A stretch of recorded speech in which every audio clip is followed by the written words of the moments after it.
అంటే ఇవాళ దాని విలువ ఇప్పుడు తెలిసి వస్తుంది. పోయిన 2 ఏళ్ళు కాలం మంచిగా అయింది. కాళేశ్వరం మోటార్లు ఎల్లంపల్లికి వెళ్ళే నడిపినాం, కాళేశ్వరం మోటార్లు మిడ్ మానేర్కి వెళ్ళే నడిపినాం. కాలం కానప్పుడు కూడా తెలంగాణకు ఇబ్బంది ఉండొద్దని కేసీఆర్ గారు 3వ సోర్స్ మేడిగడ్డ దగ్గర పెట్టిండ్రు. 3 పెట్టిండు కాళేశ్వరంలో కేసీఆర్ గారు. కాలం మంచిగా అయితే కరెంటు బిల్లు ఎక్కువ రావద్దని నడిమిట్ల మేడిగడ్డకి మన మిడ్ మానేర్కి వెళ్ళే మోటార్లు నడపాలని. జర యావరేజ్ పడిపడనట్టుగా కాలం అయితే ఎల్లంపల్లికి వెళ్ళే మోటార్లు నడుపుకోవాలన్నాడు. ఎక్కడ కాలం కాకపోతే కరువు పడితే కూడా నీళ్లు ఉండేది మేడిగడ్డ, కరువు పడితే అక్కడ మోటార్లు వచ్చే విధంగా కేసీఆర్ గారు ఆలోచన చేసింది. ఇవాళ కాలం మంచిగా అయింది. ఈ 2 ఏళ్ళు మేడిగడ్డ దగ్గర మనం అవసరం బల్లే మిడిమానేరులో తినం, ఎల్లంపల్లిలో కాళేశ్వరం మోటార్లు ఒత్తితే బంగారం మోలే పంట పండింది. హైదరాబాద్కు మంచినీళ్లు పోయినాయి, మొత్తం తెలంగాణకు మంచినీళ్లు పోయినాయి. ఈ తాప కరువు పడుతుంది అంటున్నారు, ఈ తాప ఎలినోనో వస్తుంది అంటున్నారు. ఇప్పుడు కరువు పడితే ఇప్పుడు ఆ మేడిగడ్డ మరమ్మతు చేయపోతుంది. ఇలా తెలంగాణ అంతటికి ఇబ్బందే కదా.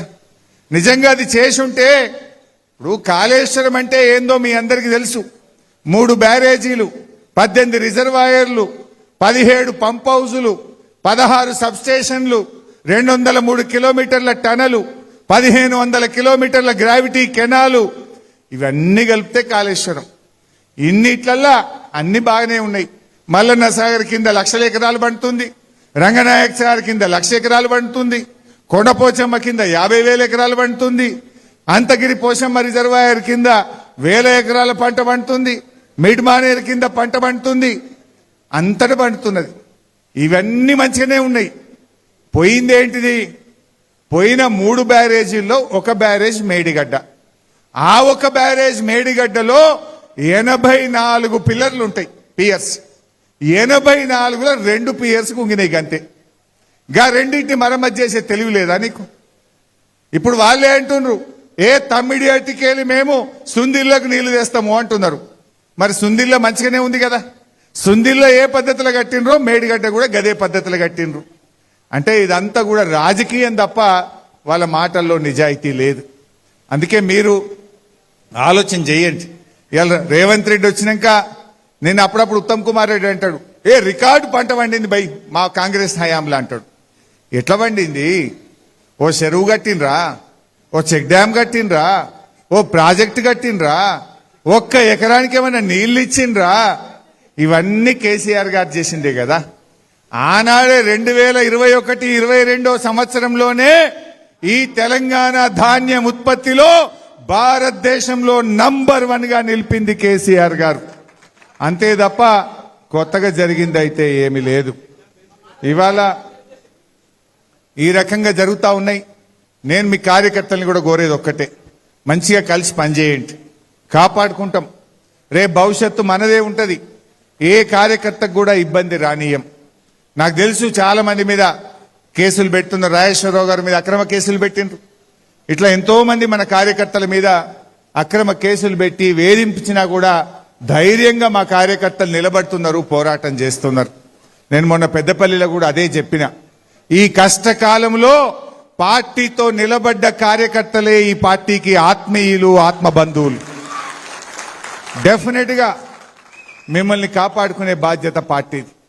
చూసినాం, ఇప్పుడు కాంగ్రెస్ చూసినాక అర్థమైంది వాళ్ళ పాలన ఏంది. దోపిడి, కరప్షన్, కమిషన్, కేసులు, ఇది తప్ప అసలు రాష్ట్రాన్ని, ప్రభుత్వాన్ని వాళ్ళు పట్టించుకున్నటువంటి పరిస్థితి లేదు. ఇవాళ రేవంత్ రెడ్డి పాలనలో ఒకటి మాత్రం ప్రజలు గమనించారు. నోరిప్పితే ఏమంటాడు? నోరిప్పితే నిన్ను ఉరేయాలి, నిన్ను కొరడాలతో కొట్టాలి, నీ లాగులో తొండలు జొర్రగొట్టాలి, నిన్ను జైల్లో పెట్టాలి. ఇవి తప్ప ఒక్కటన్నా మంచి మాట మాట్లాడతాడా? ఇప్పుడు రాష్ట్రంలో వాయు కాలుష్యం, శబ్ద కాలుష్యం గురించి మనం విన్నాం. కానీ ఈ రాష్ట్రంలో కొత్త కాలుష్యం వచ్చింది, అది ధ్వని కాలుష్యం. ధ్వని కాలుష్యం మోపైంది కొత్తగా. టీవీ పెడదామంటే భయపడుతున్నారు. పిల్లలు ఖరాబ్ అవుతారేమో అని తల్లిదండ్రులు రేవంత్ రెడ్డి కనబడగానే ఛానల్ మార్చేస్తున్నారు. ఎక్కడ ఈ ధ్వని కాలుష్యం మా పిల్లలకు సోకుతుందో అని వెనక ముందు అవుతున్నారు. సరే, వాయు కాలుష్యం ఉంటే ఏం చేస్తాం? పరిశ్రమలను నగరం బయటకు, ఊరికి దూరం తీసుకుపోతాం, పరిశ్రమలను తరలిస్తాం. అట్లనే ఇవాళ ఈ రాష్ట్ర ప్రజలు కూడా ఈ ధ్వని కాలుష్యం కోరల్లో నుంచి రాష్ట్రాన్ని కాపాడడానికి రేవంత్ రెడ్డిని తరిమి కొట్టాలని కూడా రాష్ట్ర ప్రజలు నిర్ణయించుకున్నారు. ఇది భరించే పరిస్థితి లేదు. నోరిప్పుతే అబద్ధాలే కదా. వేములాడ రాజన్న మీద ఒట్టు పెట్టిండు 15 ఆగస్టు కల్లా రుణమాఫీ చేస్తా అని. ఈ రూమ్ లో ఎంతమంది రుణమాఫీ కానోళ్ళు ఉన్నారో చేయలావట్టుండ్రి. గంతమందికి రుణమాఫీ కాలే, సగం మందికి రుణమాఫీ కాలే. అంటే దేవుని మీద ఒట్టు పెట్టి మాట తప్పిన రేవంత్ రెడ్డిని ఎవరైనా నమ్ముతారా? ఇంకా అయిపోయింది, ఆయన పతార కథం అయిపోయింది. కానీ మనం ఓవర్ కాన్ఫిడెన్స్ లో కూడా ఉండొద్దు. మంచిగా పని చేసుకుందాం, మళ్ళీ పూర్వ వైభవం తెచ్చుకుందాం, ప్రజలకు మంచి సేవ చేద్దాం, రైతులకు మంచి రోజులు రావాలి అంటే కేసీఆర్ గారు రావాలని ఇలా రైతులు కూడా అనుకుంటా ఉన్నారు. అందరూ మంచిగా కలిసిమెలిసి పనిచేయండి. మీకు అన్ని రకాల బీఆర్ఎస్ పార్టీ కేసీఆర్ గారు ఈ హుజూరాబాద్ జమ్మికుంట నియోజకవర్గానికి వారికి ఎంతో ప్రేమ ఉంటది. ఇక్కడ కార్యకర్తల్ని కాపాడుకుంటాం. ఈ ప్రాంత అభివృద్ధిని కూడా ప్రత్యేకమైన దృష్టి పెట్టి చేసుకుందామని చెప్పి మనవి చేస్తూ, మీ ఇప్పటికే బాగా ఆలస్యమైంది కనుక ఇంకెక్కువ టైం తీసుకోకుండా జై తెలంగాణ. దయచేసి అందరూ ఎక్కడ అందరూ ఒక్క నిమిషం అందరికి సార్ ఉంటుండు ప్లీజ్. ఎవరైనా ఒక్క నిమిషం అందరూ ఒక్క నిమిషం జాయినింగ్ ఉన్నది ప్రోగ్రామ్. ఒక్క నిమిషం ప్లీజ్, జాయినింగ్ ఉన్నది, పార్టీ జాయినింగ్ ప్రోగ్రామ్ ఉంది. దయచేసి ప్లీజ్. అదిరా ఇవాళ కళాకారులు గౌరవనీయులు పెద్దలు సందీప్ గారికి ప్రసాద్ గారికి కూడా ఒక్క నిమిషం.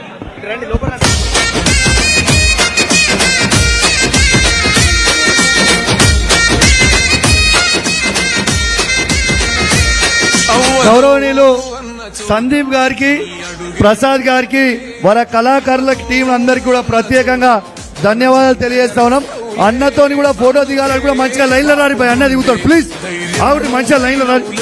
ఇప్పుడు గౌరవనీయులు దేశరాజ్పల్లి నుంచి కాంగ్రెస్ పార్టీకి రాజీనామా చేసి రాజ్ కుమార్ గారు ఏడున్నారు, వారి టీం అందరు కూడా ఇప్పుడు పార్టీలో చేరుతూ ఉన్నారు. గౌరవనీయులు రాజ్ కుమార్ ఐలయ్య దా నాగేందర్ దా ఈ చదువు పేరు ఐలయ్య గారు, మహేందర్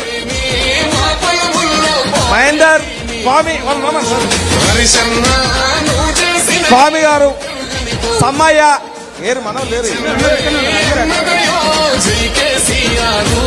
సమ్మయ్య గారు, సంపత్ నాగరాజు, సారయ్య, ఒక్కోజు పెద్ద సమ్మయ్య, పెద్ద సదయ్య, రత్నాకర్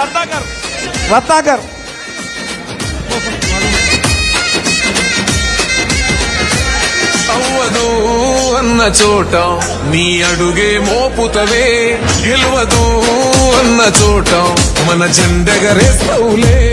అందుకే ఒక్క నిమిషం మ్యూజిక్ బంద్ చేయరు. ఒక్క నిమిషం. నమస్తే. ఇలా సహకరించిన కార్యకర్తలందరికీ కూడా ప్రత్యేకంగా ధన్యవాదాలు తెలియజేస్తా ఉన్నాను. మరియు జమ్మికుంటలో ఉన్న లక్ష్మణ్ గారికి, వెంకటరెడ్డి గారికి, రామస్వామి గారికి, కృష్ణారెడ్డి గారికి